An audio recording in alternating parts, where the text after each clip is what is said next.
I'll bring my camera.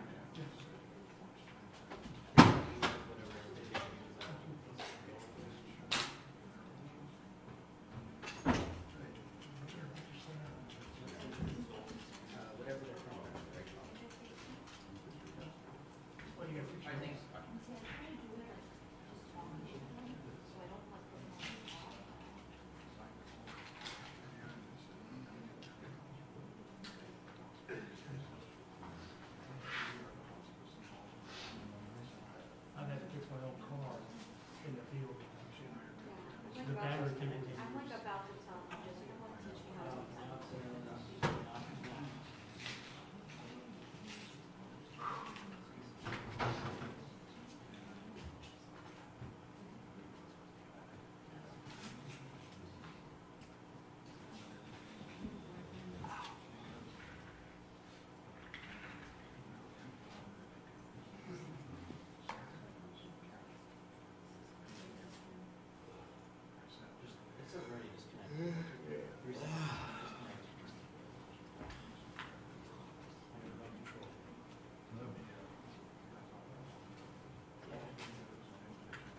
Hey, can you see me?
Slouch anyway, so yeah. Your chief.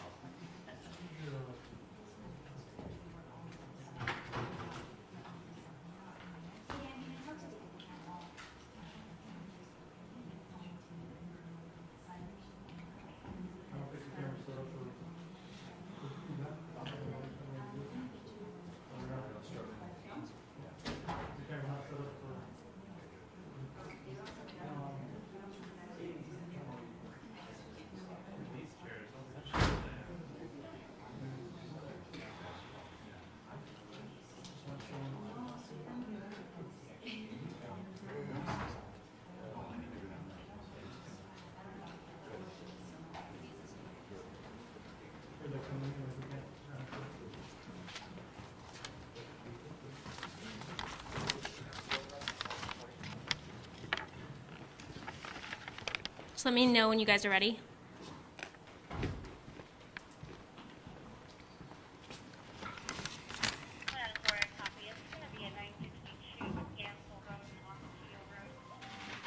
You guys good?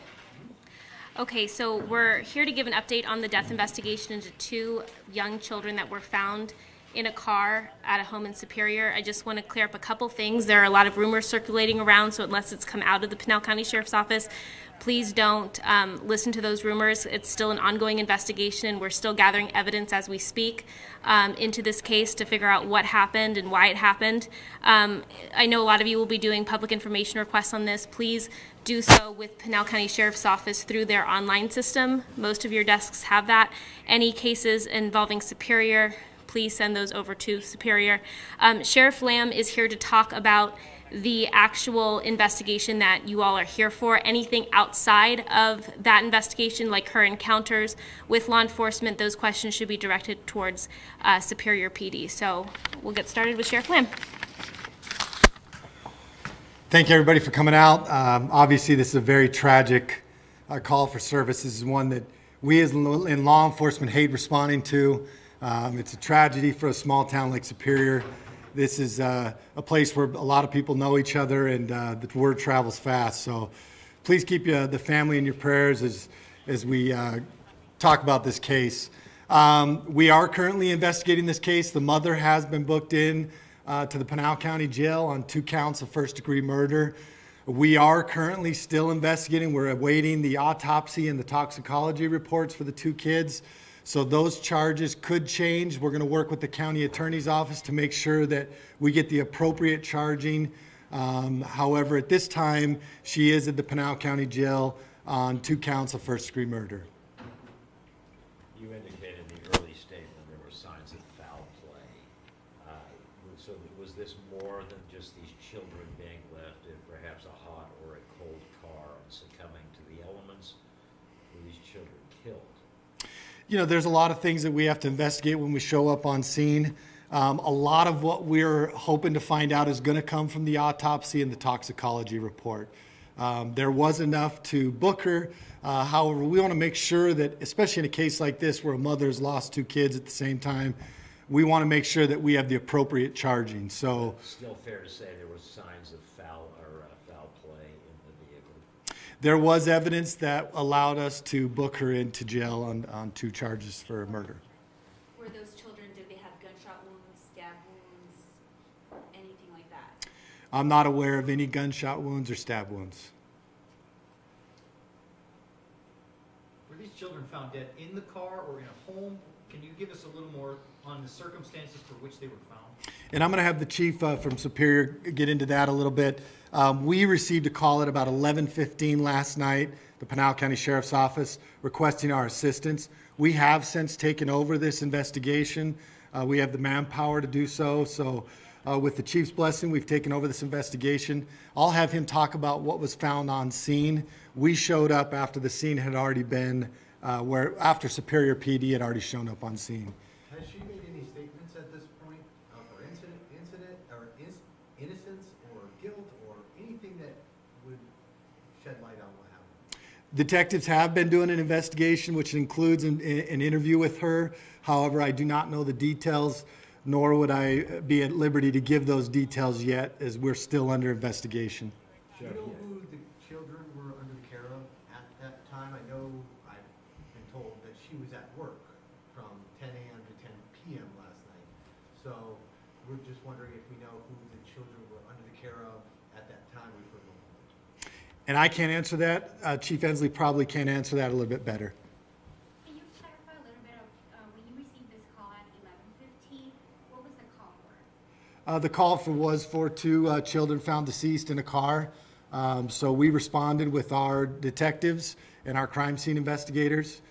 And hopefully, people will keep them in their prayers too. This is not something that's easy for us as investigators or deputies or law enforcement to show up to. So we have our own work to deal with our employees to make sure that the impact of a scene in a case like this does not go unnoticed as well. So please keep those guys in your prayers too, the family and the officers, detectives, and crime scene investigators that had to respond and process this case. Who made the emergency call? That I do not know. Chief Hensley can respond to that better. Any idea what could happen? Sorry, the mom made the call. The mom did? Yeah. Okay. Do we know what she said in that call? I do not know. releasing it. Okay. Do you any idea what could have led to this? So a lot of these questions are probably better suited for Chief Hensley. Does anybody have any more questions about where we're at? And I know we don't have a lot of information because it is an ongoing investigation. We will be releasing more information as the autopsy and the toxicology come back, which will give us a clear idea of what we're dealing with. Sheriff, did you take her vehicle? Is the vehicle impounded now, or is it still on scene? We did impound the vehicle. Whose car was it? I don't know whose car it was. I don't know who it was registered to. I was just wondering why the sheriff's office is also involved with the police department? Well, Superior is within Pinal County. Even though we're in the jurisdiction of the Superior Police Department, our staffing levels are much more adequate to handle a case like this. Yeah. Typically, Superior PD, and Chief Hensley can correct me if I'm wrong, is typically one officer on duty, maybe two. So this is a very difficult case to process and still respond to all the calls that they continue to have. We didn't want to come in and step on any toes. We came and offered assistance, and we feel we were best suited to take this investigation over. Nothing against the Superior Police Department. We just had the manpower to be able to take this off their hands.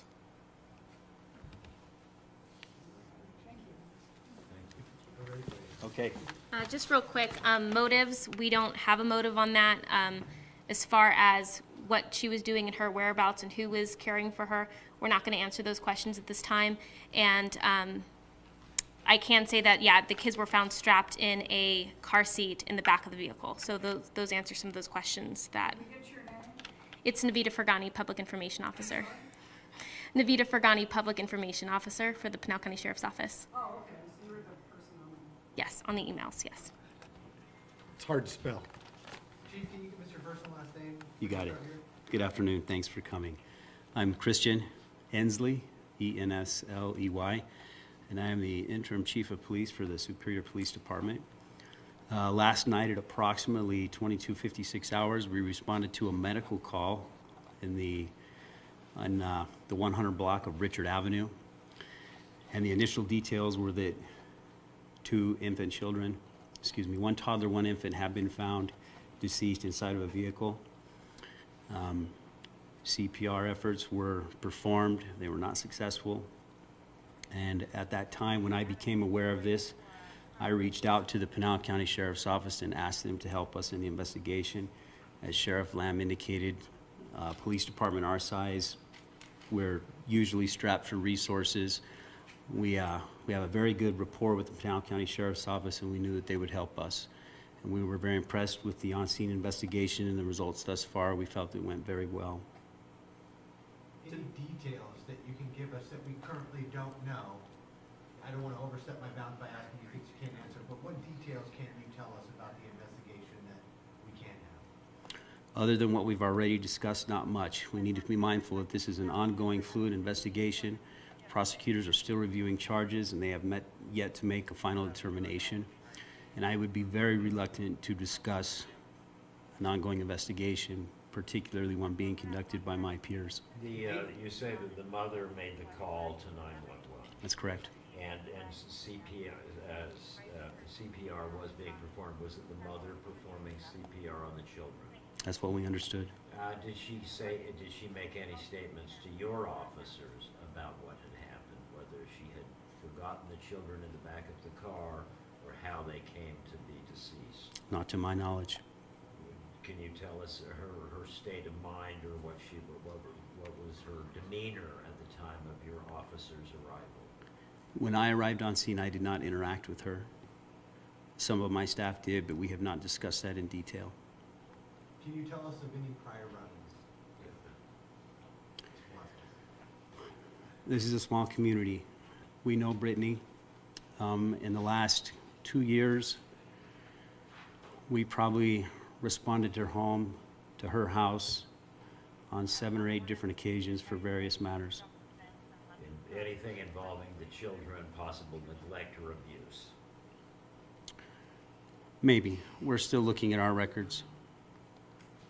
How much communication did you have with CPS in regards to the Velasquez family, considering those 7 or 8 phone calls that you responded to over the course of the several years? We're still reviewing our records, but we know at least one incident that happened on January 3rd where CPS was contacted in reference to children. And what was the result of that phone call? I don't know what action, if any, CPS has taken. At the time, I don't know if any of you are familiar with the process, but basically you contact their hotline, give a synopsis of the situation, and then they make a determination from there. It is my understanding that when the January 3rd incident was reported, they did not take any action. Family seemed to indicate that you were trying to help in regards to CPS. Is that a fair statement? Yes. And nothing was done? To my knowledge, no. Was this frustrating for you? Yes. How come? This is a serious incident. This is a small community. It has absolutely rocked Superior. The last homicide investigation of any significant magnitude was probably 8 or 9 years ago. Occasionally people die in car accidents in the area, but this is unheard of for us. So you were concerned it could get to this level, maybe with that January call? One of our officers was, yes, and that's why he called. They're seeing, they're out talking to various sort of extended family members. They seem to be pointing fingers at you guys, at DCS, whatever it's now called, Department of Child Services, at you guys. It sounds like there was, the ball was dropped, and it sounds like warning signs were there. Is that your understanding, Chief? And would it fall more on the state level than it sounds like your guys wanted to get involved in this, and that didn't happen. I wouldn't point fingers at anyone. You had 2 or 3 questions. As far as warning signs, probably. There were warning signs. Things that would concern us. And I think I can speak for my staff. We are a dedicated, devoted, very skilled batch of individuals, and they will do the right thing, and they did. As far as other state entities, I can't speak for what they did or didn't do. Yes, ma'am. What happened on January 3rd? We responded to a call about theft. The item in question was actually later recovered inside the home. It was decided that it wasn't, in fact, a theft, but at that time, there was some concern about the children of Brittany Velasquez to the extent that one of our officers contacted the CPS hotline. What was that concern? It was reported by a relative that she would often leave her kids at the home and expect someone else to take care of them. Any indication as to why that would be the case? No clue. Are you able to talk about the conditions that the children were in when police responded to the scene? I can't because I wasn't there at the time. No discussions on that just yet? Not specifically. They were found in the vehicle and they were dead.